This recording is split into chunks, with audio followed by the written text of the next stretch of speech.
To my channel tips from Ajay. तो दोस्तों, आज जिस विषय पे हम चर्चा करने जा रहे हैं वो है स्मार्ट सिटीज़ इंडिया 2030।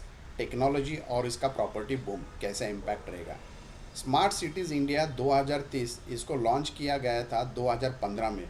शुरू में इसका उद्देश्य यही रखा गया था कि भारत के गिने चुने जो 100 शहर रहेंगे उसको ट्रांसफॉर्म करना है अर्बन रिन्यूअल, इंफ्रास्ट्रक्चर अपग्रेड और डिजिटल सर्विसेज के साथ।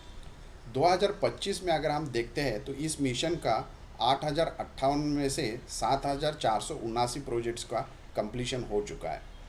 2030 तक हम ये उम्मीद करके चल रहे हैं कि 38% भारत की लोक संख्या शहरीकरण में या अर्बन एरियाज़ में माइग्रेट कर चुकी होगी।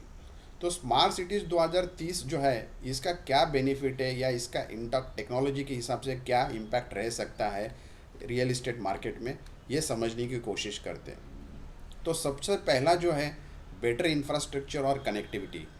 अगर हम स्मार्ट सिटीज़ की बात करते तो road, public transport, metro, last mile connectivity, इसके साथ साथ डिजिटल इंफ्रास्ट्रक्चर की बात करें तो दोस्तों हाई स्पीड इंटरनेट, ब्रॉडबैंड और ये सब एरिया कनेक्ट होता है आपका एक अच्छे लोकेशन में, तो उसके साथ ये रियल इस्टेट को बूस्ट कर देता है। दूसरा उसके अंदर है कि plan township with better planning, utilities, drainage, waste management system. जैसा अगर हम देखते हैं तो पलावा सिटी जो मुंबई में, उसके हिसाब से ये बेस्ट मैनेजमेंट सिस्टम को देखा जाता है। अब इसके साथ दूसरा पॉइंट जो आता है ये हायर प्रॉपर्टी वैल्यूज़ और अप्रिसिएट कर देता है। आपको देखना चाहिए कि जो इंफ्रास्ट्रक्चर इम्प्रूव्ड पब्लिक यूटिलिटीज़ होती है, स्मार्ट एम्यूनिटीज़ आती है जैसे smart homes, IoT, energy efficiencies जो होती है, ये विलिंगली लोगों को डेवलप करती है कि एक हायर टिकट साइज़ में हम लोग डिमांड करें। और इसके अंदर जो इन्वेस्टमेंट इनफ्लोज होते हैं, चाहे वो सिटीज़ मार्केट टिकट साइज़ बढ़ती है तो इसको भी ये अपग्रेड करते हैं। तीसरा है कि न्यू हब और पेरिफेरल ग्रोथ। स्मार्ट सिटीज़ जहाँ पे भी डेवलप होती है तो उसके सबअर्बन्स या पेरिफेरल या नियर एंड अराउंड वाली जो एरियाज़ है वो भी ऑटोमेटिकली डेवलप होना चालू हो जाते हैं। ख़ास तौर पे ये लोगों को अट्रैक्ट करते हैं बिकॉज ऑफ इंफ्रास्ट्रक्चर फैसिलिटीज़। तो ये क्या होता है कि इसको हेल्प करता है हमें डीकंजेस्ट जो मेन सिटीज़ है उसके। आप देखते हैं कि चौथा है सस्टेनेबिलिटी और ग्रीन डेवलपमेंट। बहुत बार ये देखा जाता है कि स्मार्ट सिटीज़ में जो भी डिमांड आती है बिल्डिंग्स को, उसको energy efficiency, water saving, green certification, resilient design, इसमें काफ़ी लोगों की डिमांड होती है। तो इसके लिए ये जो है वैल्यू क्वालिटी लाइफ को भी ऐड करती है। तो इसके लिए सस्टेनेबिलिटी और ग्रीन बिल्डिंग वाला जो फैक्टर है ये बहुत डिमांडिंग होता है।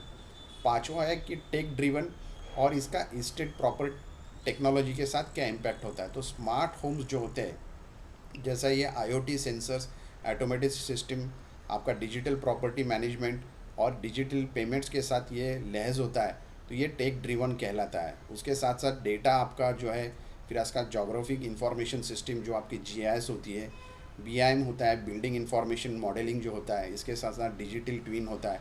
तो ये सब प्लानिंग और operations tech driven real estate में बूस्ट करते हैं। छठा है आपके पॉलिसी और रेगुलेटरी पुश। हमने देखा कि रेरा जो 2016 में सब जगह पे या मोस्टली सब स्टेट्स में आ चुका है। यहाँ पे गवर्नमेंट स्कीम्स के साथ जो ड्राइव होता है जैसा प्रधानमंत्री आवास योजना या स्मार्ट मिशन या सिटी मिशन इटसेल्फ पुश करता है ये पॉलिसी और रेगुलेटरी को डेवलप करने में। तो रेरा ये हमारा प्रोटेक्ट करता है बायर्स के राइट्स को और हमें ये भरोसा देता है कि जो भी इन्वेस्टमेंट अगर हम करते हैं रियल इस्टेट में उसका अच्छा बेनिफिट हमें पास ऑन हो जाए। अब कुछ फैक्टर्स हम देखते हैं कि जो चैलेंजेस हो सकते हैं या कुछ फैक्टर्स ऐसे होते हैं कि जो हमें कंट्रोल करने हैं स्मार्ट इन्वेस्टमेंट करने से पहले, उसको समझना बहुत ज़रूरी होता है। तो सबसे पहले होता है कॉस्ट ओवररन या डिले होने के चांसेस या एग्जीक्यूट करने में थोड़ा डिले जो होता है वो समझना है।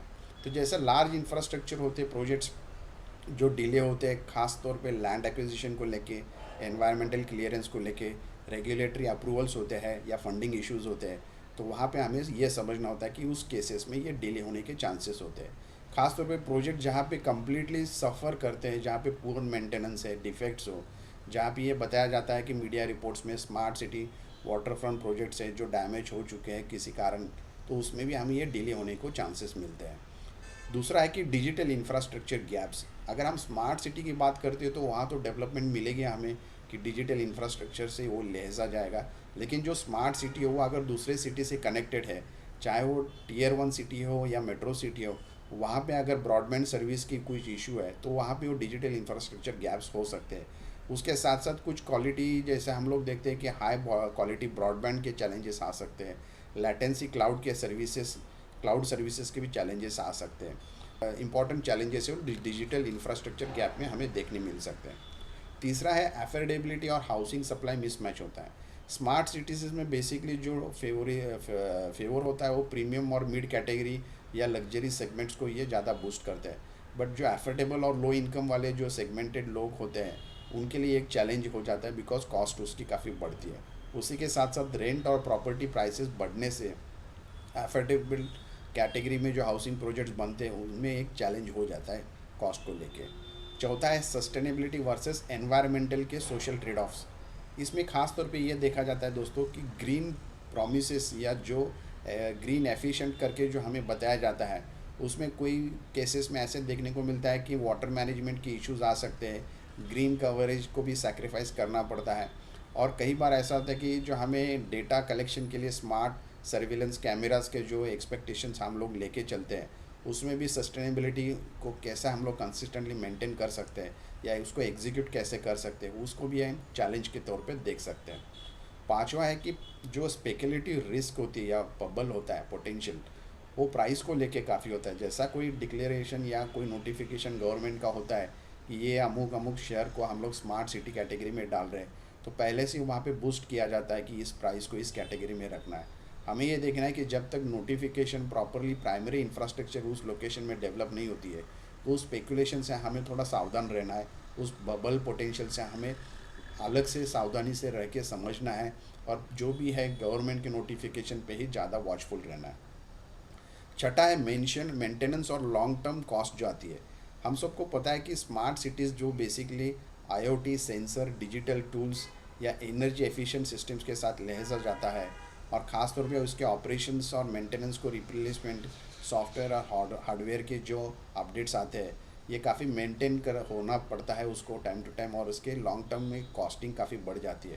तो यूटिलिटी भले उसकी शुरू में कम होती है लेकिन इनिशियली हमें इन्वेस्टमेंट काफ़ी करना पड़ता है और उसके हिसाब से हमें ये देखना है कि इसके रिकरिंग कॉस्ट जो आती है उसके लिए हम लोग कितने तैयार हैं।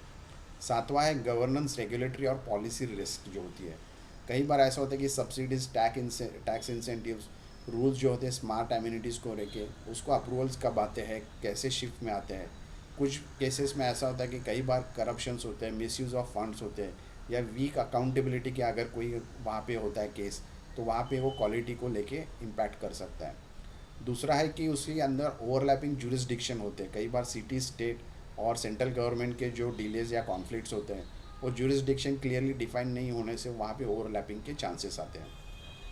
और एक आठवां जो इम्पोर्टेंट फैक्टर है वो एनवायरमेंटल रिस्क है।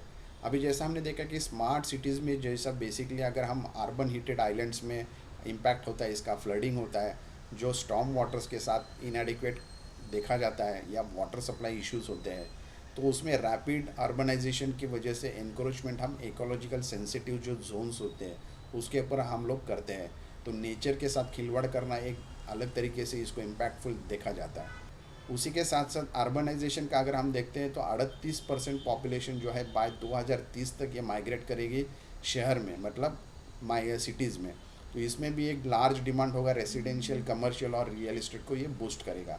कुछ केस स्टडीज़ हम लोग देखते हैं कि जहाँ पे स्मार्ट सिटीज़ को हम लोग कैसे देख सकते हैं कि ये डेवलप होके कैसा चल रहा है। तो जैसा पलावा सिटी है महाराष्ट्र का, तो पलावा सिटी में बेसिकली स्मार्ट टाउनशिप बनाया गया है 5,000 के एकड़ में और ये इंटीग्रेट करता है आपका sustainable practices, water conservation, waste management और आपको करीबन ये 2+ लाख लोगों को ये रहने का एक अवसर देता है एज ए कम्युनिटी लिविंग इस प्रोजेक्ट में इनिशियल फेजेस के अंदर। इसके साथ साथ ये नेबरहुड जो प्लानिंग प्रॉक्सिमिटी एसेंशियल सर्विसेज है, रिक्रिएशनल फैसिलिटीज़ है, ये भी बूस्ट हो जाती है एक प्रोजेक्ट के अंदर या टाउनशिप प्रोजेक्ट में।